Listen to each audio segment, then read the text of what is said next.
अब अगर तुम्हारी वाइफ मुझे 20 लाख रुपए दे भी देती है तब भी मैं तुम्हें जाने नहीं दूंगा।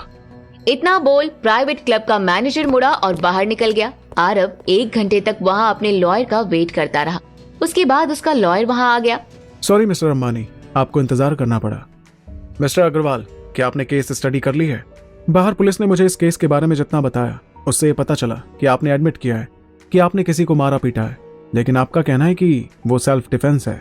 तो क्या इसको सेल्फ डिफेंस बताकर इस क्राइम का गिल्ट मेरे ऊपर से हट सकता है? अग्रवाल के चेहरे पर हिचकिचाहट और एम्बैरेसमेंट दिखाई देने लगी। उसने धीरे से अपनी नजर उठाकर आरव को देखा। मिस्टर अंबानी, ये मैटर थोड़ा ट्रिकी है। जिस मैनेजर को आपने मारा है वो शहर के सबसे बड़े और रईस आदमी की कंपनी में काम करता है, टोनी खंडेलवाल। वो इतना इजी आदमी नहीं है, और साथ ही आपको बाहर निकालने के लिए हमें ये प्रूव करना होगा कि आपके अपोनेंट ने सबसे पहले आप पर अटैक किया। लेकिन वीडियो में साफ साफ दिख रहा है कि फाइटिंग पहले आपने शुरू की थी और फिर वो लोग आपके दुश्मन भी नहीं थे। तो इसलिए यहाँ पर हम सेल्फ डिफेंस का एंगल यूज नहीं कर सकते। मैं इस पूरे मैटर को एक नॉर्मल फाइट में कन्वर्ट कर सकता हूँ, लेकिन इसके लिए मुझे कुछ दिनों का टाइम चाहिए। आरव के चेहरे पर कोई एक्सप्रेशंस नहीं थे। वो अभी भी शांत खड़ा था। तो आप कह रहे हैं कि आप मुझे इस वक्त जेल से बाहर नहीं निकाल सकते? आपको बाहर निकलवाने के 2 ही तरीके हैं मिस्टर अंबानी। क्या आप उन तरीकों के बारे में जानना चाहेंगे?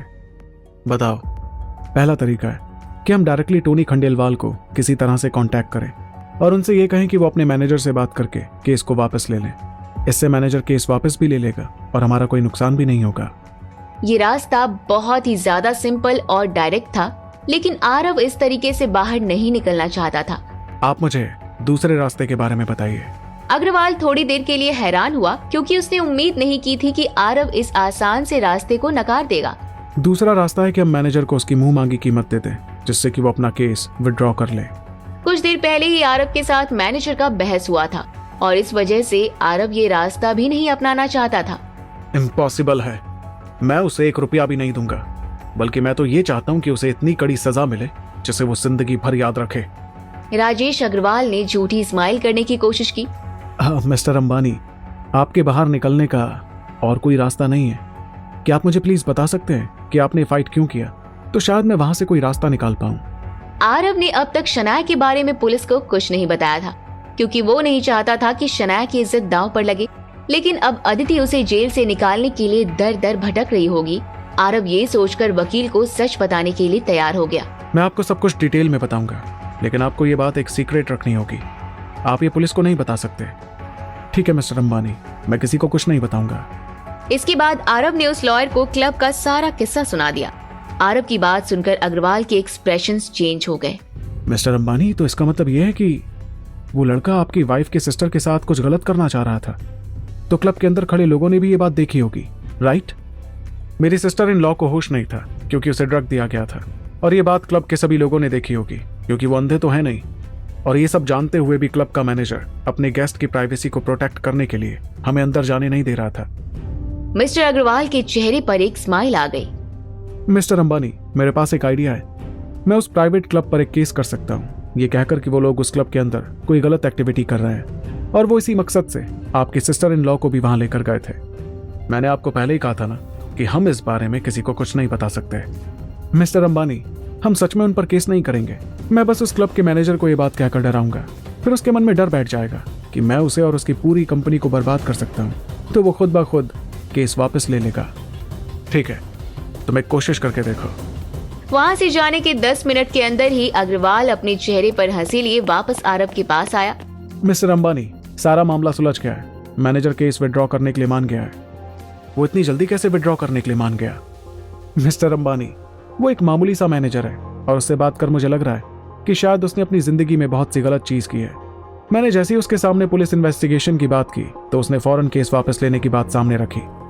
अब वो भी नहीं चाहता कि इस बारे में किसी को भी कुछ पता चले। मिस्टर अंबानी, मैं बाकी के प्रोसीजर्स को देख लेता हूँ। आप कुछ देर यहाँ पर वेट कीजिए। अब आप यहाँ से जल्द निकल जाएंगे।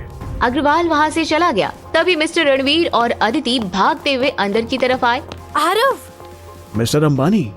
आरव अपने सामने रणवीर को देखकर सरप्राइज हो गया था।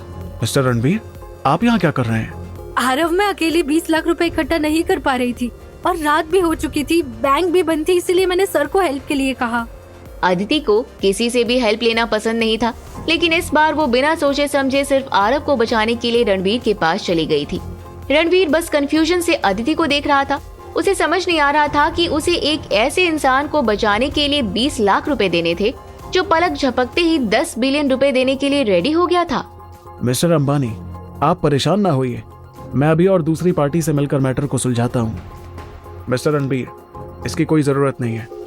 थैंक यू आप यहाँ पर आए और आप मेरी मदद करना चाहते हैं, लेकिन अब दूसरी पार्टी ने ऑलरेडी केस विड्रॉ करने का डिसीजन ले लिया है। अब मैं जल्दी बाहर निकल जाऊंगा। क्या ये सच है आरव? पर वो आदमी तो कह रहा था कि बिना 20 लाख रुपए लिए वो हमारी मदद नहीं करेगा, तो अचानक उसने केस कैसे वापस ले लिया? मुझे इस बारे में कोई आइडिया नहीं है। शायद उसे अपनी इस गलती का अंजाम पता चल गया होगा। आफ्टर ऑल, हमने जो कुछ भी किया था वो किसी रीजन की वजह से ही किया था, और उसे डर लग रहा होगा कि इन्वेस्टिगेशन में उसकी सच्चाई कहीं सामने ना आ जाए। अच्छा हुआ आप सही सलामत बाहर आ गए। अदिति की आंखों से खुशी के आंसू आ निकले। ये तो बहुत अच्छी बात है आरव कि तुम बिल्कुल सही सलामत हो। आरव ने अपने हाथ बाहर निकाले और अदिति के आंसुओं को पोंछने लगा। Don't cry Aditi. आरव अदिति से बात कर रहा था, तभी एक पुलिसमैन आया और उसने आरव के लॉकअप को खोल दिया। आरव बाहर निकल आया। अब आप जा सकते हैं। आरव बिना किसी एक्सप्रेशन के बाहर आ गया। अदिति ने एक्साइटेड होकर उसे गले से लगा लिया। तभी सामने से राजेश अग्रवाल अपने ही धुन में चलते हुए आरव की तरफ आ रहा